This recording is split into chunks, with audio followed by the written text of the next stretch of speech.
Our tale begins in a fair Viking village. It is a prosperous place under the wise and courageous rule of its noble leader, Jarl Olaf Aronson. As Jarl of the village, he has led many expeditions to foreign lands to plunder their wealth and bring it back as his own. But recent events have cast a shadow on the lands.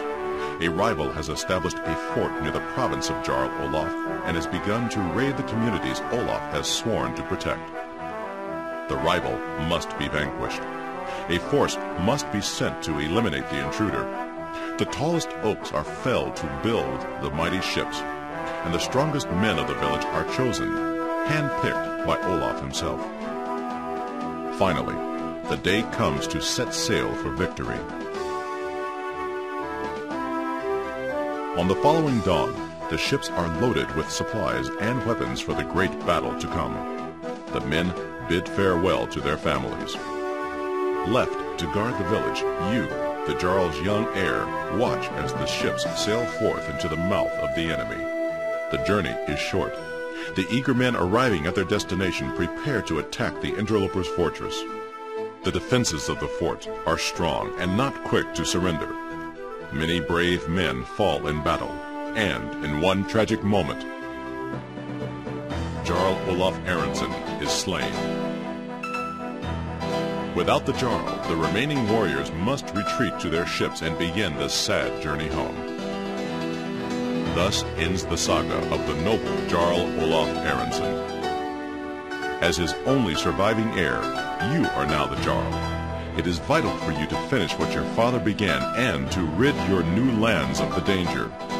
You gather your remaining forces and lead your men to once again attack the enemy fortress and honor your father by avenging his death.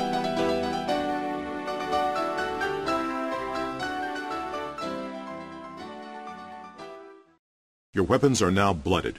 Your father is avenged, and your people look to you for leadership. The gods may well be with you as you continue your father's quest to become king of all Scandinavia.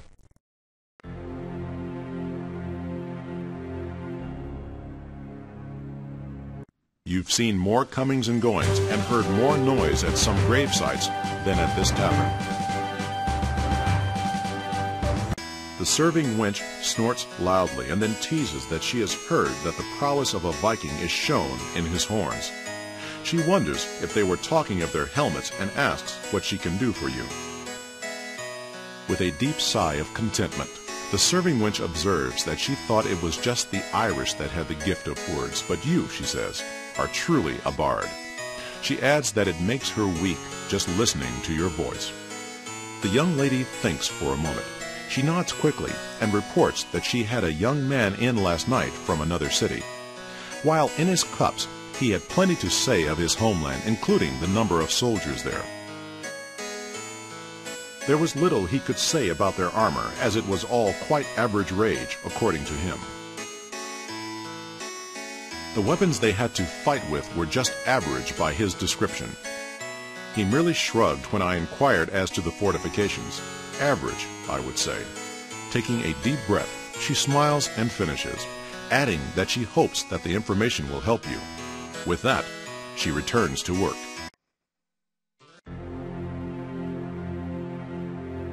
A blacksmith in charred leathers glares at you over his anvil, impatiently gesturing with his massive hammer.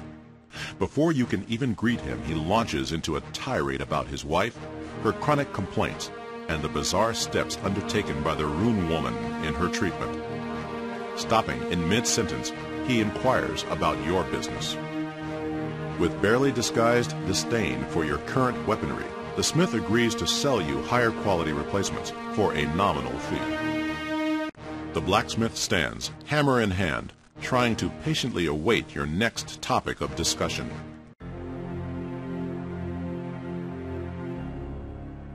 You enter a gloomy hut filled with many strange items and smells. An old woman peers inquisitively at you and demands to know what matters bring you to her home. She asks if you are seeking a legend, to know if the gods find favor in you, or need healing herbs for your wounds. With an impudent shrug of her sagging shoulders, the rune woman denies your request, claiming that she has no stories for you today. Perhaps some other time when she is less busy. You enter a gloomy hut filled with many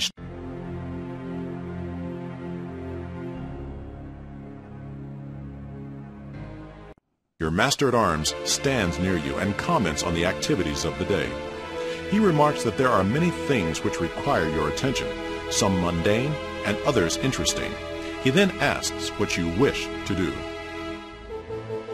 Your master-at-arms sighs deeply and comments that many are the tasks before you. He offers the two most pressing items and asks what you wish to do next.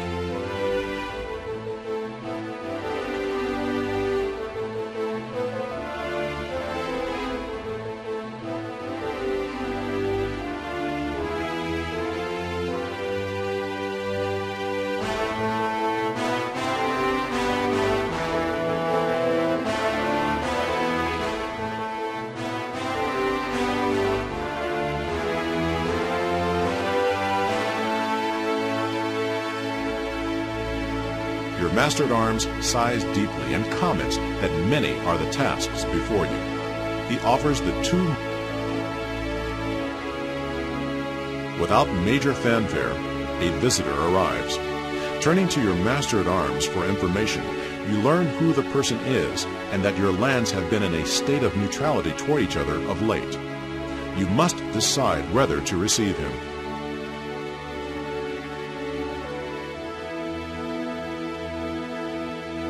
The man puts his arm over your shoulder and speaks as though an old friend. He notes that he has heard that you are without a mate and thought he might put an end to that condition. He's more than certain his own daughter would be a fine match for you. The girl is young in years and heart, is easy on the eye, should offer many strong children, and comes with a dowry of 1,500. He awaits your answer. He beams with delight and proclaims your answer to be an excellent choice. Wishing to waste no time, he nudges you and remarks that the sooner the festivities, the sooner you can start to make fine children. With much fanfare and feasting, you and your betrothed are joined in marriage, uniting your two peoples.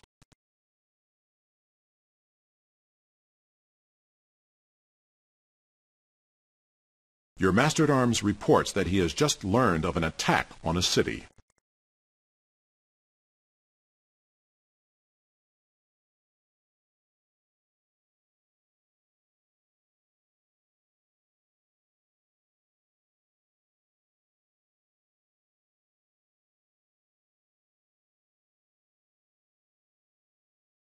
Your master-at-arms reports that he has just learned of an attack on a city.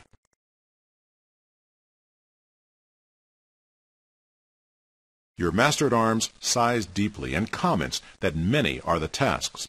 Your master-at-arms stands near you and comments on the activities of the day. The merchant greets you with the respect you have grown to expect. He cocks his head to one side as he inquires as to your interest in replenishing your storehouse or offering items you have available.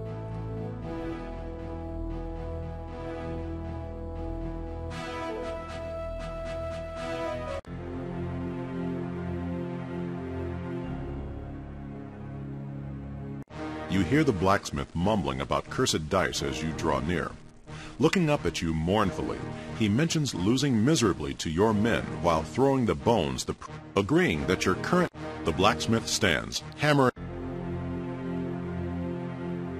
Seeing your interest, the ship... He inquires as to what type of ship you would... Your master-at-arms stands near you and comments on the activity. Your master-at-arms nods his understanding and then asks whether, after checking carefully the status of the provisioning, the master-at-arms reports that all is in readiness to depart. He then informs you as to the makeup of the expedition. Your master-at-arms...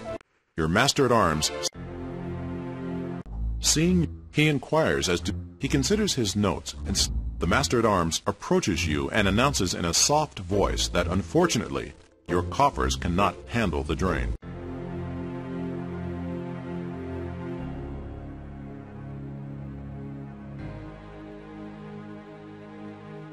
Seeing your... He inquires...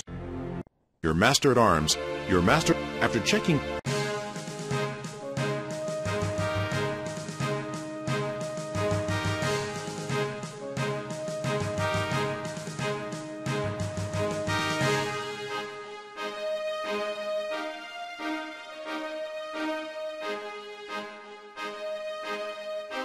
It is obvious as you sail into port that this area enjoys a fairly good economy. Talking with your master-at-arms, you review what you know of this city before deciding what will be done.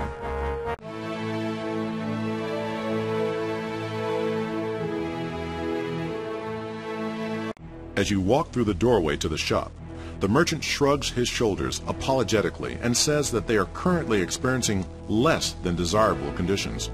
Still in all, he feels there is undoubtedly something to haggle about.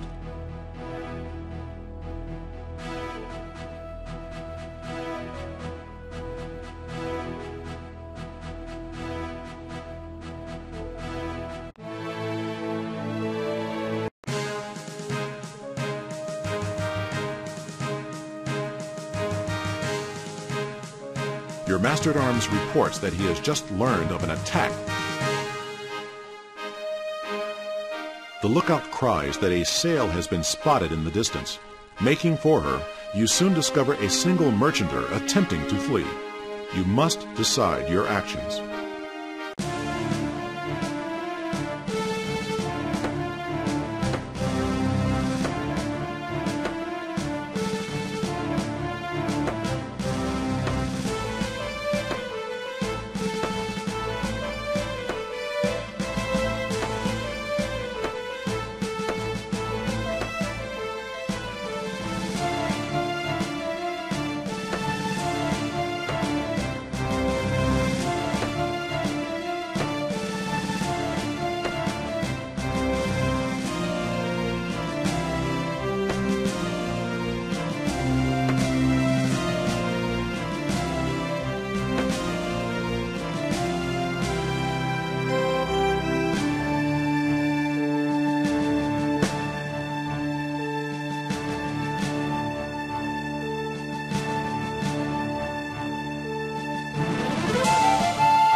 The master-at-arms proclaims loudly that you have destroyed the dog at his own game. Tales will be told of your prowess for years to come.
The townspeople shout their heartfelt welcome home as they greet you upon your return. The merchant greets you with the respect you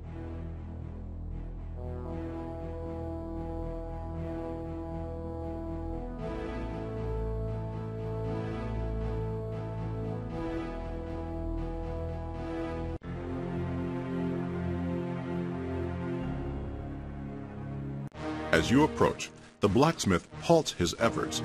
Looking pleased, the blacksmith stands, hammer in hand. The merchant greets. Your master-at-arms stands. Your master-at-arms, after checking carefully the status of the provisioning, the master-at-arms report. The master-at-arms arrives and happily offers details of the men that have come, responding to your call for troops, inquiring about the number required and detailing the costs.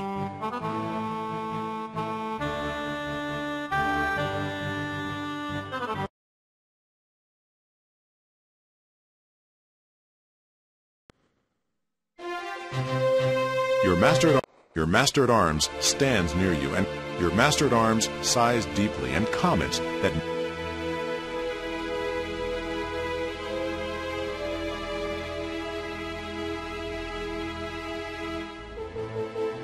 your master-at-arms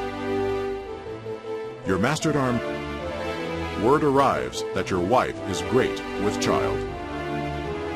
Your master-at-arms Your master-at-arms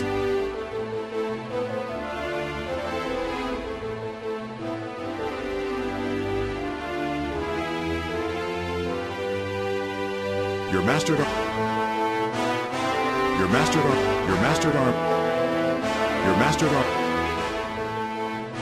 master-at-arms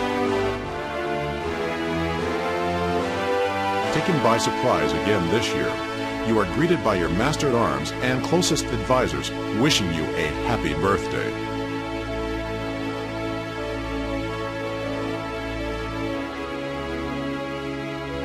Your master-at-arms sighs deep. Your master-at-arms stands near you and comments on the activity. Your master-at-arms nods after checking carefully the status of the provisioning. The master-at-arms reports that all is in readiness.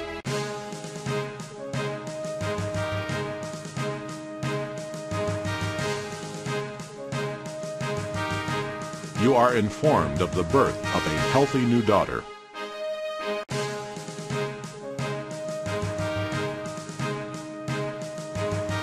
It is obvious as you sail into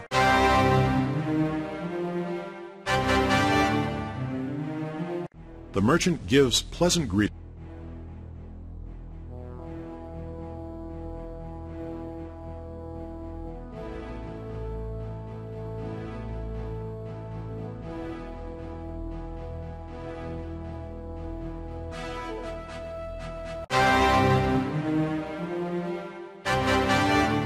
Talk about active.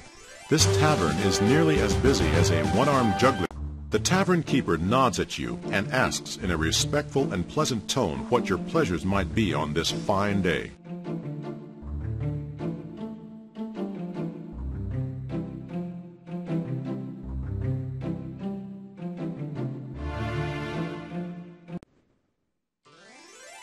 With a slight slur to the storyteller. From a drunken stupor, the patron slowly raises his head to gaze at you without truly focusing. He takes a very deep breath, belches loudly, scratches himself.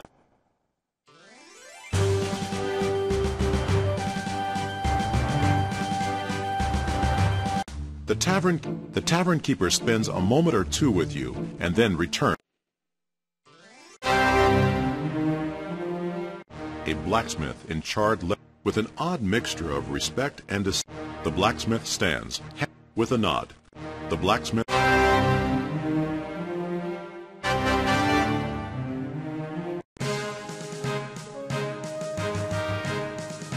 It is obvious as you sail into port that this area enjoys a fairly good economy.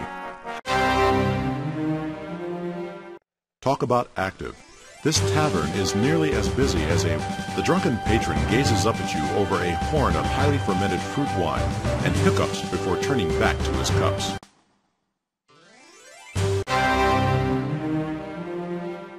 The blacksmith halts his hammering and quenches the sword in a barrel. As you walk through the door,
small patrol of soldiers move into your path. Your men grind to a halt as they await your instructions.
Looking much the worse for wear, the master-at-arms nears you and says in a solemn voice that the battle is over and that he fears your men have been defeated.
The townspeople shout their heartfelt welcome home.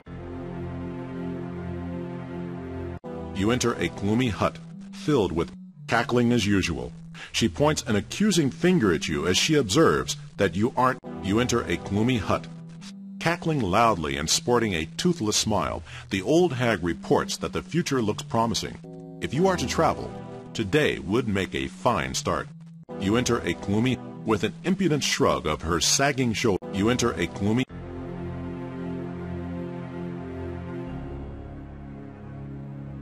Talk about active.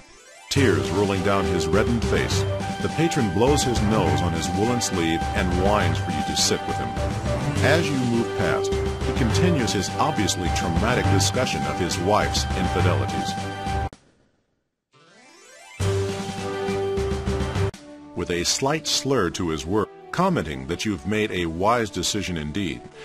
In the distant past, it is said that Grotvet was one of the first men to dedicate his life to the worship of Thor. Grotvet observed all the rituals for Thor and made the sacrifices in the prescribed manner, thus becoming a...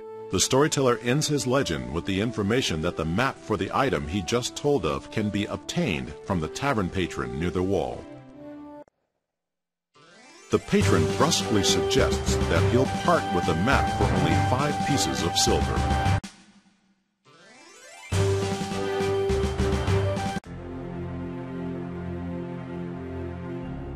The merchant greets you.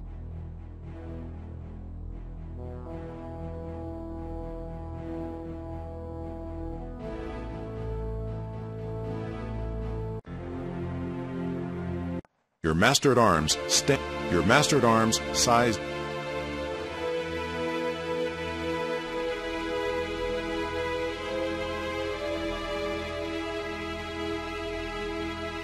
Your master-at-arms report.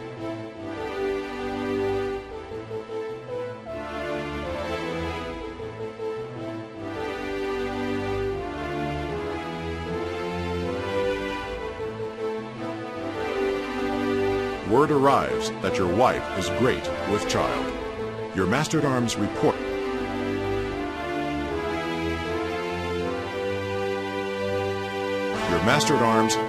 Your master-at-arms.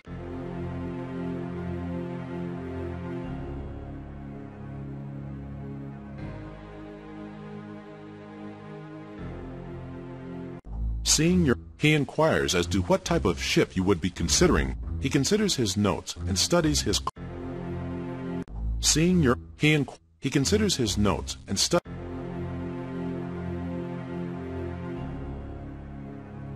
Your master-at-arms nods his understanding. After checking carefully the status of the provisioning, the master...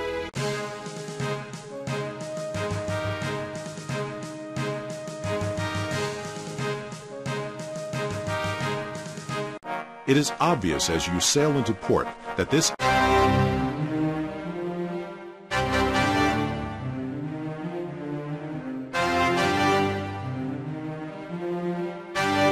You've seen with a commenting that you've made a wise decision indeed. I have no doubt you are... As he wets his lips with a fresh drink, the storyteller remarks that the item is to be found in another city. He ponders a moment before telling... The tavern keeper wastes no time in getting a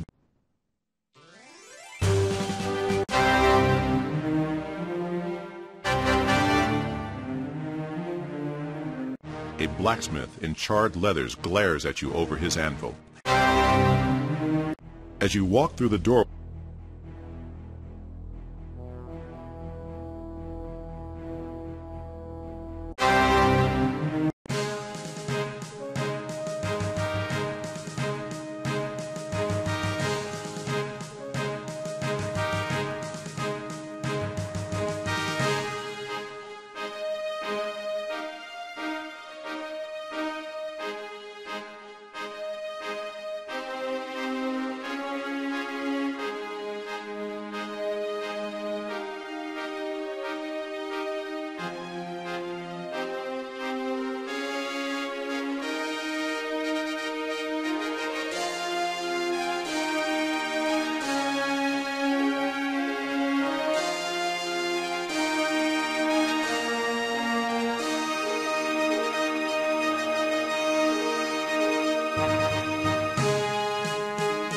taken by surprise again this year, you are greeted by your master-at-arms and closest advisors, wishing you a happy birthday.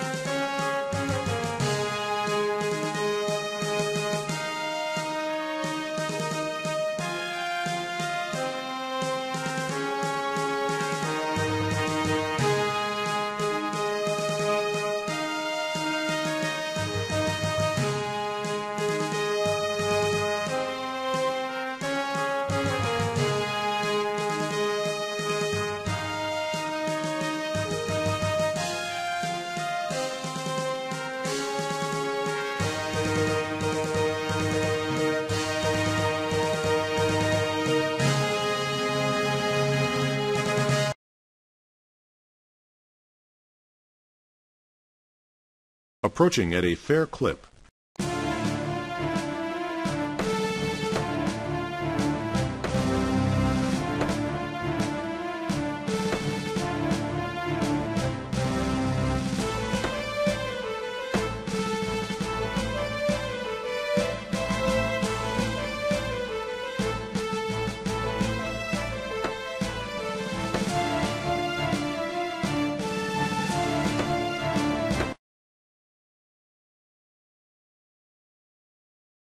You have been defeated in battle. Your men have all died or been taken captive, and all the possessions you traveled with given to those who were victorious over you. Thrown in prison, you survive at the mercy of your conqueror.